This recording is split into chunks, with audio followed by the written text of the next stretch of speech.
Welcome back to the channel, everybody, and the Minnesota Twins franchise on MLB The Show 18. Today in episode 81, we recap the offseason that took place this past weekend. The stream is a little over 2 hours long, so if you wish to watch the long version, it is linked. But this is the recap for everything that happened in stream and a couple things that happened after the stream. With this past season, I thought we'd be a playoff team, but we struggled too much after the All-Star break and ended up just a game away from making the postseason. We had a great deal of success early on. Our new players that we signed last offseason performed really well, but I knew this year we had to further upgrade this team to actually get them to the postseason. We only had a few key free agents, and Nelson Cruz was the big one. I knew that his production was dropping off a little bit, especially in the average department, but with him hitting 36 home runs and being the home run derby champion, not that that really plays a big part in it, but he was such a reliable power bat that I wanted to keep him around. And then for Jeremy Jeffress, he was one of the bullpen pitchers that we acquired, and I thought that he was really good when we had to call upon him, so I wanted to keep him as well.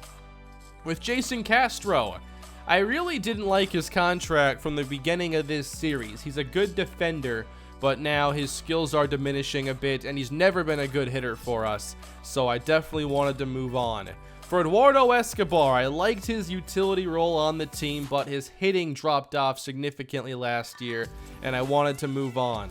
For Yunel Escobar, I thought that his hitting has been reliable enough to stay on the roster, especially as a replacement if someone gets tired. To have a high average bat off the bench, I think, is a nice boost. And outside of those players, I didn't want to keep anybody else. Joe Mauer, Tom Wilhelmsen, I'm ready to move on from those players. And then for Nelson Cruz, I wasn't sure if we could expect the same production this year, but I thought that for $3.5 million, it would be worth seeing if he could replicate it. And then for Yunel Escobar, I offered him $2.2 million for a season.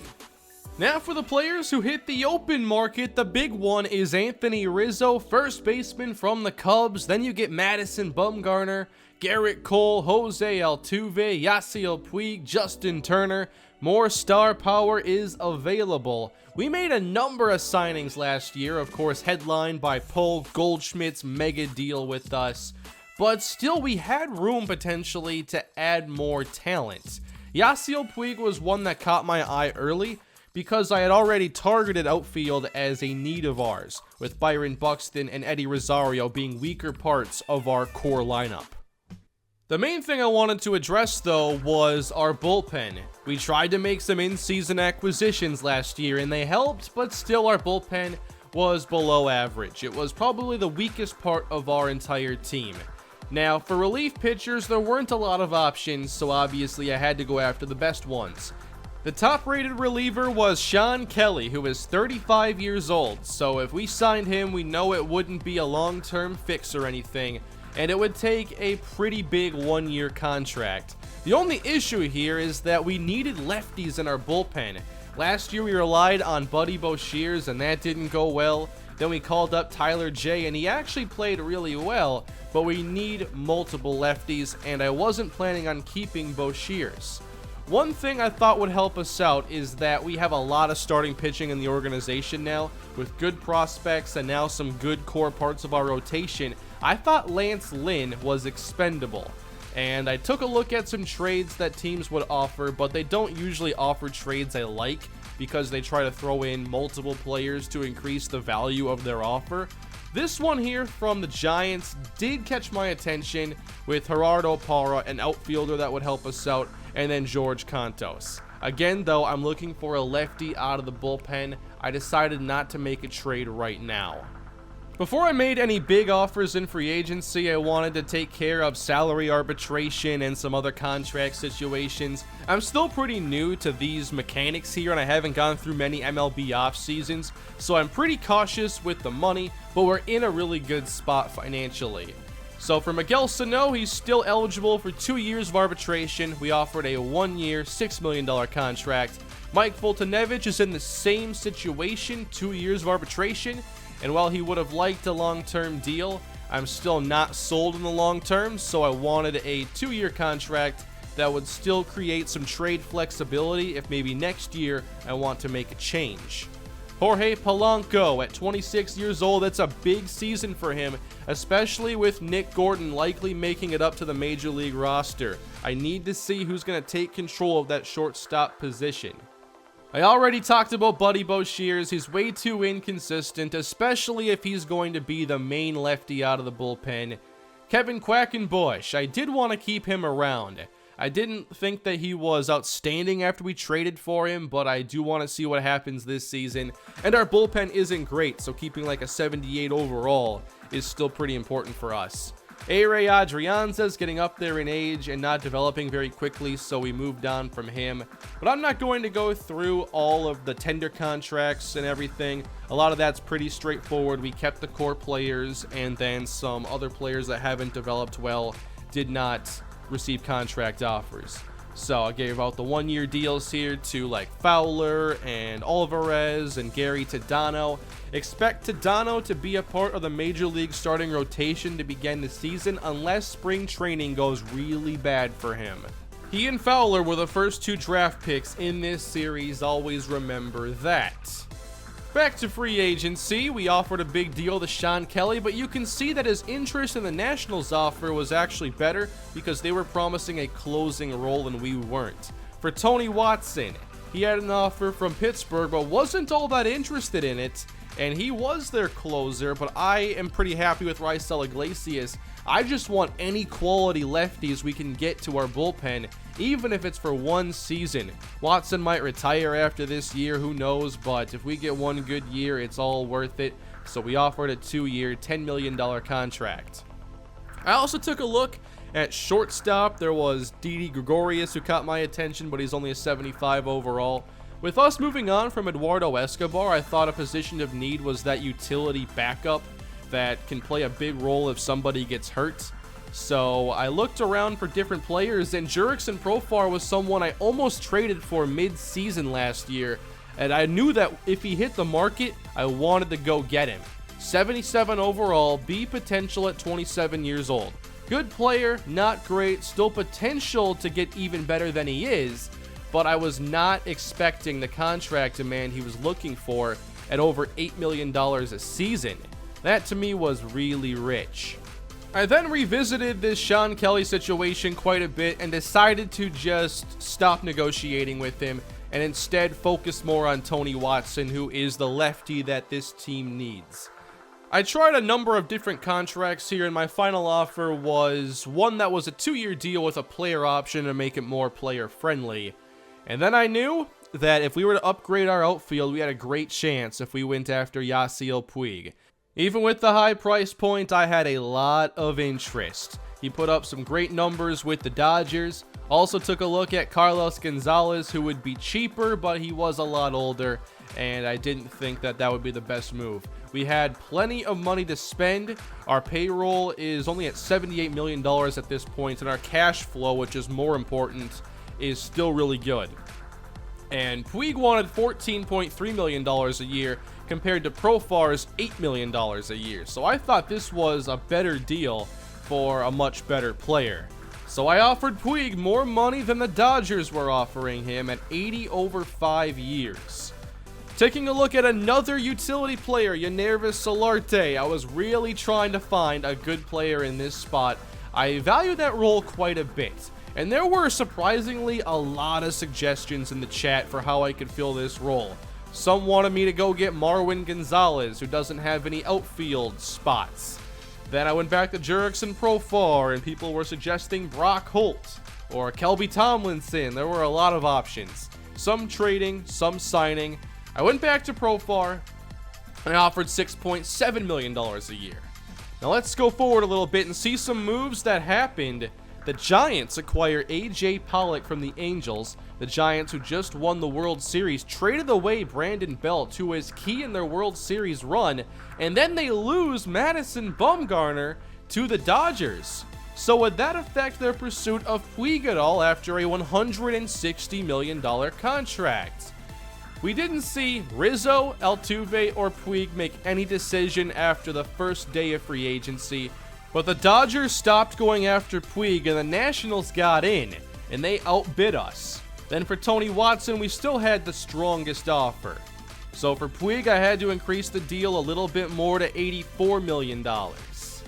Up next, the Diamondbacks acquired Devin Mesoraco from the Yankees, trading away Patrick Corbin and Chris Owings. I thought that was a really good trade for the Yankees to acquire another good starting pitcher.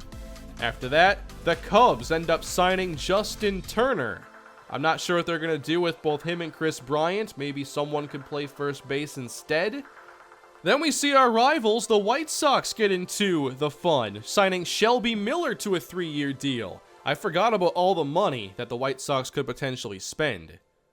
Next, the Twins get the deal done. Yasiel Puig ends up signing the 5-year, $76 million offer we gave him. I'm not sure if that included a player option or something, but we got the deal done with him and Tony Watson, 2 years, $10.5 million. Really happy to get big upgrades at our two biggest needs to start the offseason. But then, a surprise. The White Sox give the mega deal to Anthony Rizzo. He goes from the north side to the south side of Chicago on a $207 million contract, and they weren't finished. Then signing Michael Wacha, after already signing Shelby Miller. The White Sox now officially mean business. They've been rebuilding much like us. We had our big offseason last year. Now the White Sox have theirs. The AL Central just got a little more competitive. The Giants sign Matt Carpenter. Jose Altuve goes to the Nationals, joining Bryce Harper and Steven Strasburg. That's incredible. Then Jurickson Profar also goes to Washington as they outbid us by about $1.5 million. I still had an offer for Yannervis Solarte, and that brought upon the most comical part of the live stream where I thought he signed with us, but it said he signed with the Tigers and I just misread it. I looked for him on the roster. Wasn't sure why I couldn't find him. And then the chat enlightened me that he had joined the Tigers instead. We still did not have that utility player. Then the Rule 5 draft came, and the Rule 5 draft went, with one player being selected. Then came the trade offers. I don't like trade offers because they almost never entice me, but the Cardinals were reasonable. They wanted a low-level starting pitcher for a low-level reliever at the same overall, but for $400,000 more. I thought it was a good deal, so I made it. Then the Tigers said hello, an in-division opponent, and they wanted, of all players, Byron Buxton. So this one didn't take long to shut down. Up next, Chris Davis, signed by the Royals. They get some more power in their lineup. And then the Tigers sign Stephen Vogt to shore up the catcher position. We're seeing all these AL Central teams get a bit better. Let's revisit Lance Lynn and potential trade options. This part of the stream took a long time because there were just a few different options that I had to think about. I wanted Keone Kela from the Texas Rangers because he had very good potential at 26 years old, but he still wasn't the lefty we were looking for. I love this player finder. It was extremely helpful, especially for this part of the stream, and I looked specifically for solid lefties who would be ready to join our bullpen right now. Sam Freeman from the Braves was the top rated in this different search, and then there were a couple others I thought were enticing for trade options. I had some interest in both Will Smith and Alex Wood from the Dodgers, and the first player I tried to trade for was Wood. 29 years old, B potential still, and I like that he has that knuckle curve. The problem here with trading with Los Angeles is that they had already spent all the money they could. They had that huge Bumgarner deal and couldn't handle a trade for Lance Lynn. So they were at their limit. We had to go over to the New York Yankees, and they were able to offer Will Smith and Jonathan Gosselin, a B potential first baseman, for Lance Lynn. This is the deal I thought was best for us. Smith is a really good lefty, and that is a significant upgrade to our bullpen. We still had to worry about that utility role, though, and this was kind of the final thing I wanted to do here in the stream. Adam Frazier, Taylor Motter, Kelby Tomlinson, Kike Hernandez. I liked a lot of these players here. Hernandez and Motter were my two favorite ones. There was also Brock Holt. And I tried to do some stuff here with the trade finder, and the Red Sox wanted way too much for Holt. Then I tried to offer for Hernandez, who's younger than Motter, but we couldn't get him for just Zach Granite, whereas the Marlins would trade straight up Taylor Motter for Zach Granite. So we trade away one of the outfielders that has helped us out in this series so we can acquire Motter, who is really solid across the board here with the ratings. He can play everything but first base and catcher. He will also be used as a pinch runner, and he'll be one of our better options for that spot. He ends up getting awarded a $1.4 million contract in salary arbitration, and we end the stream finding out that it looks like 2 of our scouts have retired. This is something I'll have to address after spring training. That spot right now is locked in spring training, so I can't really do much. So that was it for the live stream. It took a while, but I thought that we came out a better team at the end of it. But the AL Central looks to be stronger than ever, at least in recent years. Here's a look at our roster now as Yasiel Puig and Tony Watson join the highest rated players on our team. We have done so much to make this team better. I think our lineup now is a little more complete. Yasiel Puig basically replaces Eddie Rosario. Byron Buxton still is the starting center fielder. Here is a look at our initial lineup that we'll take into spring training. The only concern I have right now is that we're very right-handed heavy. Don't have a lot of switch hitters, don't have a lot of lefties until we look at the bench. I'm not sure if that's a major concern, but I would like to have another lefty on here or someone who can switch hit in the middle of the order. For the pitching rotation, we're looking at Dallas Keuchel, Maxwell Fowler, Mike Foltynewicz, Yadier Alvarez, and Gary Tadano, with a much more complete bullpen. We have Will Smith and Tony Watson joining. Jake Reed is, I think, our top 1-inning relievers. Maybe Jeremy Jeffress is in that conversation as well. Jay and Duffy can both go multiple innings, and Raisel Iglesias can save. All that, and we're still over $2 million a week in cash flow. We only have a $125 million payroll. We're in really good shape. I think this is a team that can certainly get to 90 wins next season. I'm really surprised that last year we only increased our win total by 4, but our second half of the year was really bad. We were not even a 500 team. Let's take a quick look now at the rest of the division. I do feel like last year was a missed opportunity because the AL Central was not very competitive, and this year it should be. I think the White Sox get themselves into the conversation, and they're going to be a much tougher team to face. 2 big starting pitcher acquisitions, plus Anthony Rizzo. Then there's Cleveland, who is still solid. Detroit, not really sure about them. They weren't great a year ago, and they didn't make any big upgrades this season. Then for Kansas City, they do add Chris Davis, but I'm not sure this team has the pitching. I'm not sure their rotation is good or their bullpen. And then over in the National League, just wanted to take a look here at the Nationals.